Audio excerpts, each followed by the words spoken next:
নমস্কার, সঞ্জয় দেবশাস্ত্রীর তরফ থেকে সকল দর্শক বন্ধুদের স্বাগত।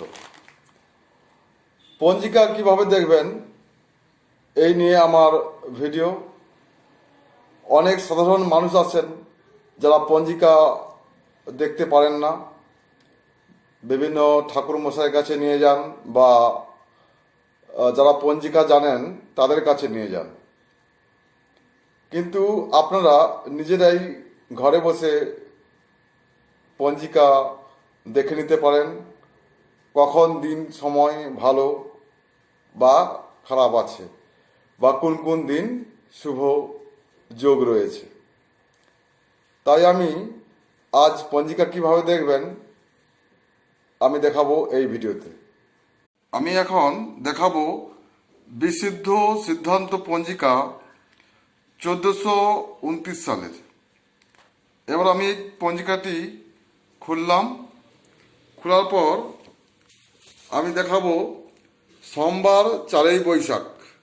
দেখুন, সোমবার 4ই বৈশাখ আর ইংরাজির 18ই এপ্রিল। দেখুন, তিথি হচ্ছে চৈত্র কৃষ্ণপক্ষ, তাহলে তিথি কৃষ্ণপক্ষ দ্বিতীয়া, তিথি হচ্ছে দ্বিতীয়া, কৃষ্ণপক্ষের দ্বিতীয়া,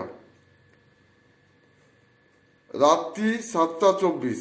এই যে দ্বিতীয়া, কৃষ্ণপক্ষের দ্বিতীয়া, এটা রাত্রি 7টা 24 পর্যন্ত থাকবে, তারপর কিন্তু তৃতীয়া পড়ে যাবে।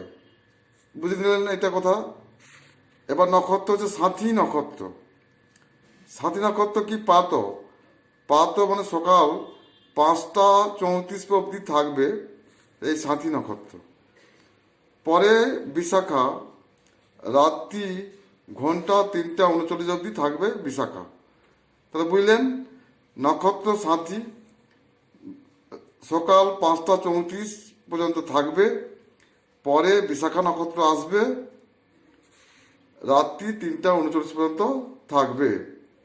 যোগ হচ্ছে অসুখ যোগ, রাত্রি 8টা 23, করণ তৈতিল, দিবা 8টা 43 পরে। আচ্ছা, এবার আমি দেখাচ্ছি জন্মে কি তুলারাশি, শূদ্রবর্ণ, মতান্তরে ক্ষত্রিয় বর্ণ, দেবগণ, অষ্টোত্তরী বুধের, বিংশোত্তরী রাহুদশা। পাত ঘন্টা 5টা 34 গর্তে, দেবারিগণ, বিংশোত্তরী শুক্রের গুরুদশা ও রাত্রি 1টা 8 গতে বৃশ্চিক রাশি বিপ্রপন্ন, রাত্রি ঘন্টা 3টা 39 গতে দেবগণ। গতে মানে পরে, অস্তরী ও বিংশোত্তরী দশা। মিতে পাদ দোষ। এই মিতে পাদ দোষ মানে পাদ দোষ, দ্বিপাদ দোষ, ত্রিপাদ দোষ, এগুলো দেখে নিতে হয়। এই পাদ দোষ অনুযায়ী সাধ্যর ক্রিয়াকর্ম হয়। মিতে পাদ দোষ, মিতে পাদ দোষ মানে কোনো দোষ নাই।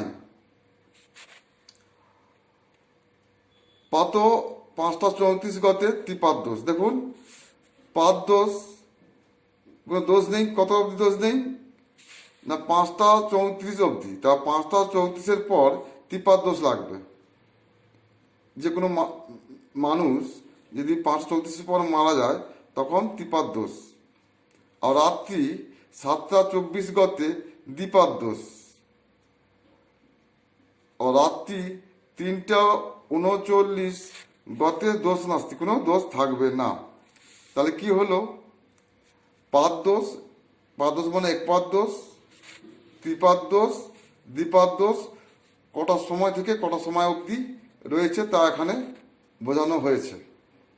অমৃত যোগ, দিবা 6টা 59 মধ্যে, ঠিক আছে? দিবা ঘন্টা 6টা 59 মধ্যে মানে বিকাল। পুনঃ 10টা, না এটা ভুল বললাম, যে ঘন্টা 6টা 59 মধ্যে মানে সকাল 6টা 59 মধ্যে। পুনঃ 10টা 24 গতে মানে সকাল 10টা 24 গতে এবং 12টা 52 মধ্যে। রাত্রি ঘন্টা 6টা 40 গতে 8টা 56 মধ্যে। পুনঃ 1টা 12 গতে 1টা 16 মধ্যে। মহেন্দ্র যোগ, দিবা ঘন্টা 3টা 23 গতে এবং 5টা 4 মধ্যে। দেখুন, এই মহেন্দ্র যোগে সব কাজ করা যায়। মহেন্দ্র যোগ এবং অমৃত যোগ, এই যোগগুলো ভালো ভালো কাজ করা যায় যদি সেদিনের অন্য কোনো ভালো যোগ না থাকে। হয়তো দেখলাম যে ওদিনে অনেক বা অন্যান্য কিছু যোগ নেই, কিন্তু অমৃত যোগ আর মহেন্দ্র যোগ দেখে আপনাকে দেখে শুভ কাজ করা উচিত।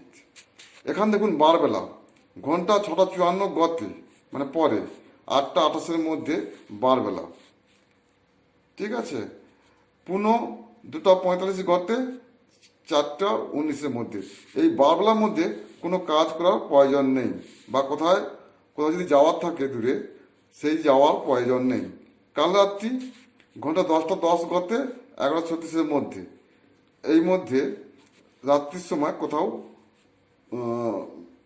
কোনো জায়গায় গমন করার নির্দেশ নেই বা ভালো নেই। শুভ কর্ম কি আছে ওই দিনে? ধান্য রোপণ,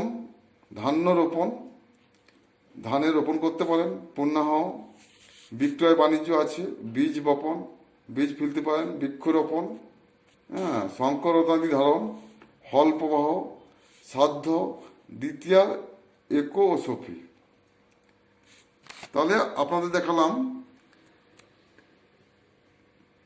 আর এখানে দেখতে পাচ্ছেন বিশুদ্ধ সিদ্ধান্ত পঞ্জিকা, বঙ্গাব্দ 1429 সাল, শকাব্দ 1944, আর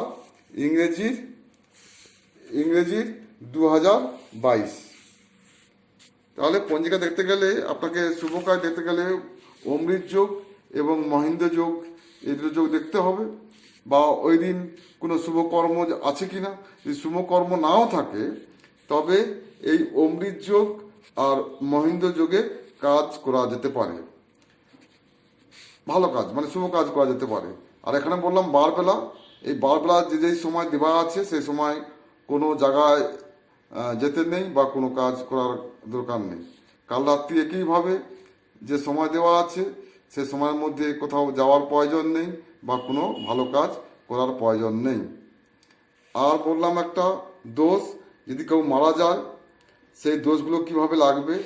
হ্যাঁ, এখানে টাইম দেওয়া আছে, এই গতে ত্রিপাদ দোষ, দ্বিপাদ দোষ বা দোষ নাস্তি, এই দোষগুলো দেখে নিতে হবে কেউ মারা গেলে।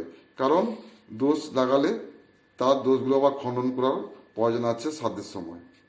তো আপনারা বিশুদ্ধ সিদ্ধান্ত পঞ্জিকা থেকে আমি দেখালাম পঞ্জিকা কিভাবে দেখতে হয়। সবাই ভালো থাকবেন, সুস্থ থাকবেন। নমস্কার।